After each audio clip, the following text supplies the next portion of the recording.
Hey guys, Dov here, and today I'm back with some more Total War Warhammer 2 multiplayer action. We're here today with a mythical all-melee dwarf rush build against Beastmen. Yumeis going absolutely hog wild here, no pun intended.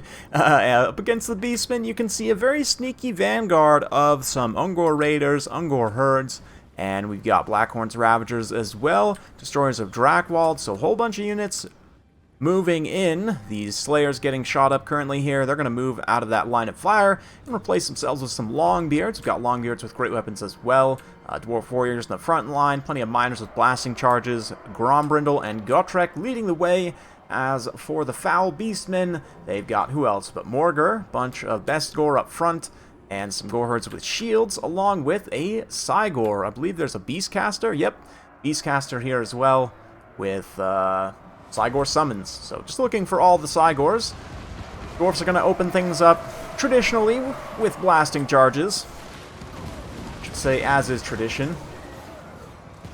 And the Best Gore in particular, they will take pretty cost-effective damage from this. Very nicely done. The Miners, considering their cost, this will actually help the Longbeards trade okay here. And since they didn't take too much damage on the charge, these Dwarf Warriors, you can see, on the other hand, did take a lot of damage on the charge there. Probably will be routed off pretty soon. And that Cygor Rock doing a bit of friendly fire, but absolutely smashing here in the back. These Longbeards holding a line as best they can. They are going to clean up those Ungors pretty efficiently, but here you can see these Slayers were kind of drawn out of position, trying to clean up some of these Ungor Raiders and actually get counterfired, kind of surrounded by the regular Ungors. Very nicely done by the Beastmen to take out the Slayers here. I mean, granted, it is a lot of resources to concentrate comparatively, but we'll get the job done, absolutely. That being said, these Ungor Raiders probably overstayed their welcome a little bit, and here come these angry Longbeards just pushing through, beards out, axes up, proud to be Dawi. Going to push these Ungors away, force them to whip their little axes out, which honestly are pretty pitiful compared to dwarf axes. Spawn summons are up in the front line, though. You can see the Bestigor continuing to make their push. Miners with blasting charges getting worn away pretty badly here. They're not going to hold up for too much longer, as the Dwarf Warriors plus the Miners with blasting charges, between the two of them, are not as expensive as the Bestigor herds, right? So you wouldn't expect them necessarily to be able to win together, although they will trade very cost effectively. Yeah, the push, the spawn summons rather in this push helped quite a bit. The poison is something wearing down the Dawi's vigor, so they just can't really, they can't really stand vigor. If I remember right, I'd have to look it up. It's been a while since I've checked exactly what it affects, but I believe the greatest effect is actually on armor and melee defense, or is it armor and speed, I think?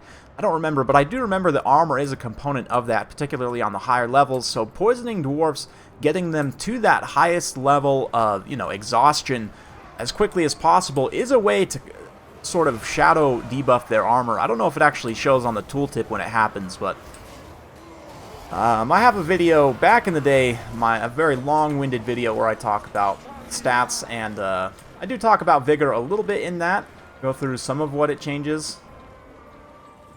Anyway, speaking of vigor, the Brave Shaman Lore of Wild does not have his lore attribute to refresh the stamina of the Beastmen, so they will start to tire out here, but some of the units, Blackhorns Ravagers, actually have that rowdy trait, so they still are fighting fresh here against these dwarfs who are starting to tire out. But you can see as soon as they lose that that leadership, I don't know, it's still, yeah, it was still active on the tooltip for a second. I guess it's still active, but yeah, if their leadership is wavering, then they no longer have perfect vigor, right? So I guess their leadership is back up, no longer wavering, and it's perfect again. Interesting to kind of see that interaction there. Anyway, meanwhile, Grombrindle and his Dwarf Warriors making their stand here, continuing to get shelled by the Cygor. Grombrindle and his Longbeards, I should say. There are a handful of Dwarf Warriors here fighting the Destroyers of Drakewald, and Grombrindle getting his splash attacks in there, along with Gotrek standing shoulder to shoulder, fighting until the end times.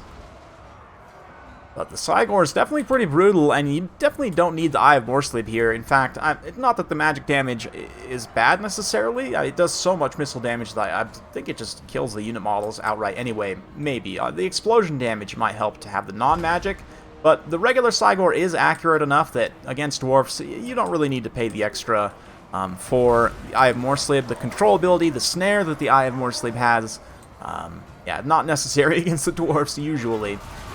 But the dwarf melee rush, I mean, they rushed in, they got hit pretty hard, but they're still standing. We've got a handful of infantry here, along with the 2 heroes, of course, and them being so healthy in this late game is going to be a bit of a problem. The Beastmen don't really have a lot of great targets for taking out single entity characters, but over here we've got some Longbeards and some Slayers on a journey, on an absolute journey here, trying to take out these Ungor Raiders, having chased them all the way here to the edge of the map. They are actually going to get caught. The Shaman, the Brave Shaman here, is trying to finish off those Slayers, I believe. Yeah, he did actually finish off the last of those Slayers there, and now we'll be able to turn his attention to these Longbeards, but they are going to get some hits on those Ungor Raiders in the meantime. Morgr himself also fighting against some of these Longbeards here. He doesn't have the best attack. If I remember right, yeah, if we check in here on Morgr, if I can get his tooltip pulled up. Camera's kind of glitching out a little bit there. Yeah, 45 defense is okay. 30 melee attack, but only 55 attack versus 48 defense means likewise he doesn't have that great of a chance to hit Longbeards in the first place. So it'll be a little bit of a kind of grindy trade there, but he definitely wants to stay away from Gotrek and Grombrindle. And one thing that will come into play here is Gotrek's speed, right? If we can get close here, Gotrek does have the speed of a Slayer. I don't know why it's not wanting to pull up his unit card here. Yeah, very fast for a dwarf, 42 speed, and of course he has that Foe Seeker on his kit as well, so he can go even faster potentially. That will allow him to catch some units in this late game potentially. As it is right now, the few dwarf infantry that remain making their final stand here, finishing off those Ungors, and just doing a great job in general. Considering the circumstances, just the absolute obstinate leadership of the dwarfs definitely carries them. And it's an interesting matchup. You know, Beastmen, in most people's minds, have a very favorable matchup here. I think the dwarfs can definitely do some things, though. I mean, they're not pushovers by any means. Smoke bombing being used to catch these Ungor Raiders. Gotrek, of course, lacking armor, is pretty vulnerable to focus fire from missiles. I mean, granted, Ungor Raiders don't have quite enough accuracy to really... I mean, I guess they have volume of fire over accuracy, but just chasing these missiles off in order to protect Gotrek will be very important. And we'll see how this goes in the late game. We're going to fast forward a little bit as the dwarfs kind of grab their last targets here, able to catch those Ungor Raiders. Looks like the Ungor Raiders actually snaked away there somehow. Maybe a case of dropped attack order. But the Slayers rallying back towards the cause here. Don't want to necessarily just take a face engagement against those best dwarves. I don't know why the camera keeps glitching out like that. Gotta check my controls. Sorry about that. But anyway. Slayers charging in. Getting a nice engagement here. Slayers countercharging the best scores so they don't get charged by the best scores. Going to be very important. You can see a summoned Cygor. I don't know exactly what that guy did. Didn't really pay too close of attention to it, to be honest. But he's there. And Morgr is now fighting Grombrindle, which is not a place that he really wants to be. Grombrindle is a much superior combatant. Yeah, I mean, Morgr does have the benefit of having a little bit of magic resistance, which I guess helps a little bit here, but Grombrindle just has so much weapon strength, right? 500 weapon strength in total, fantastic melee attack, 45 charge bonus, which for an infantry lord is quite a bit, and be able to get in here and just give Morgr the absolute business. But there is this completely healthy Cygor here still that has been more or less untouched the entire time. So Slayers come in, they're going to start to work on him a bit, and the smoke bomb once again going to be used. The melee defense component will be quite nice as he starts to fight Morgr here, and yep.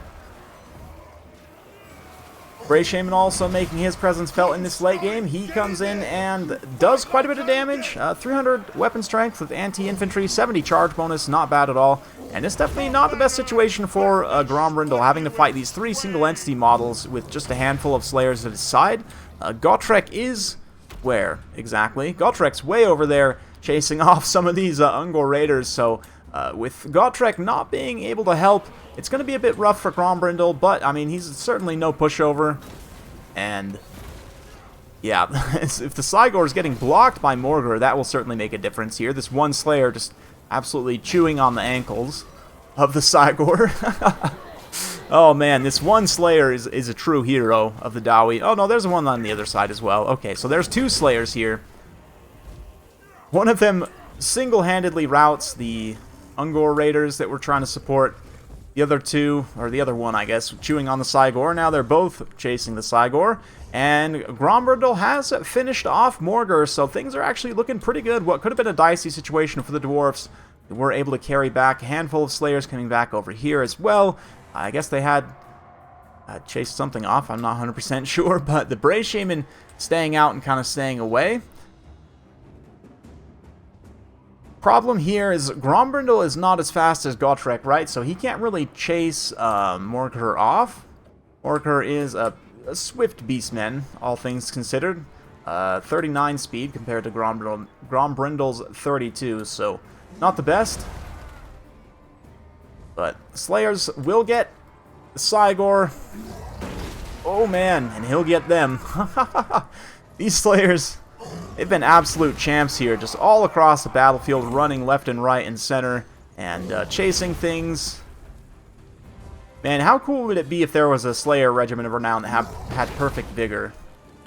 I don't know why. I just think that'd be so cool.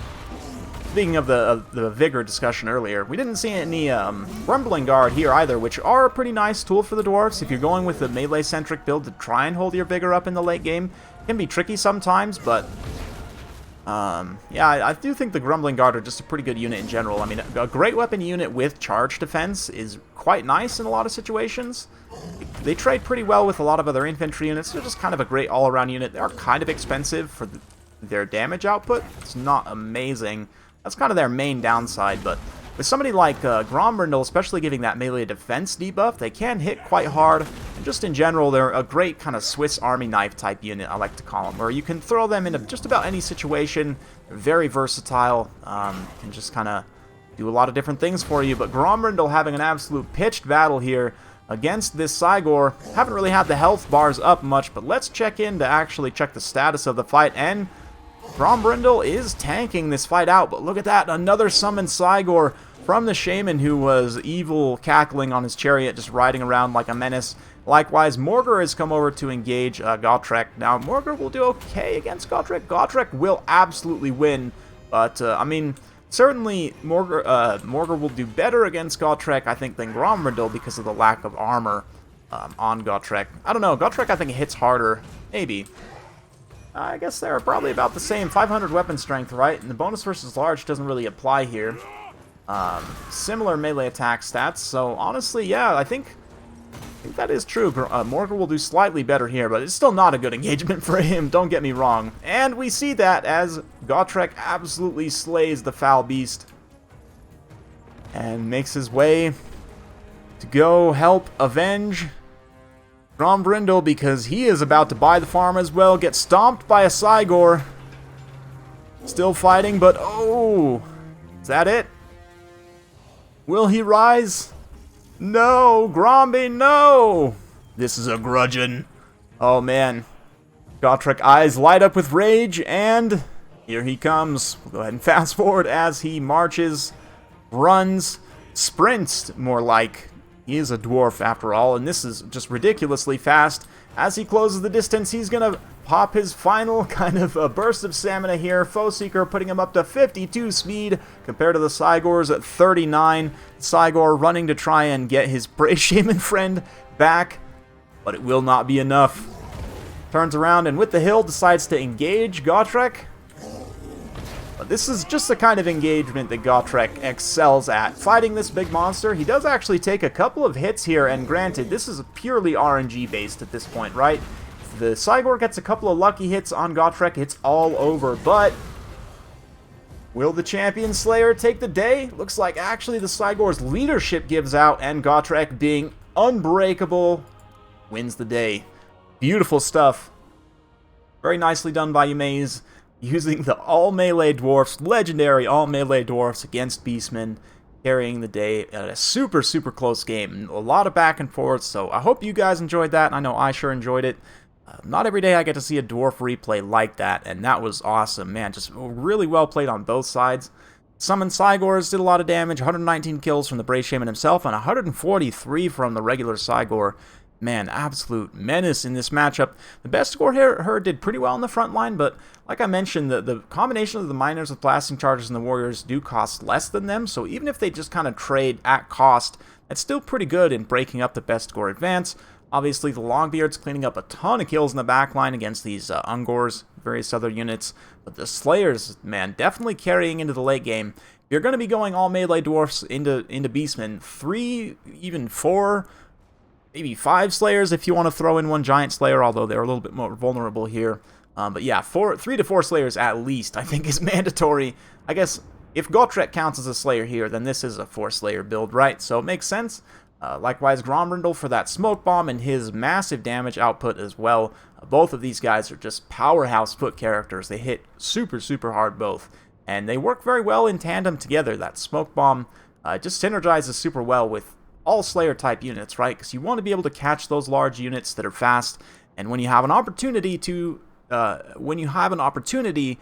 do damage, you want to do as much as possible, as quickly as possible, right? So that smoke bomb and melee defense debuff both synergize very well with those units, and like I mentioned with the Grumbling Guard as well, just a really, really nice kind of synergy in general. Being that the dwarfs lack a lot of melee attack buffs, their units have low melee attack in general. Any kind of melee attack buff or melee defense debuff for your enemies, obviously, is going to be very strong, and Grombrindle's Smoke Bomb falls into that category, right? That minus 24 melee defense.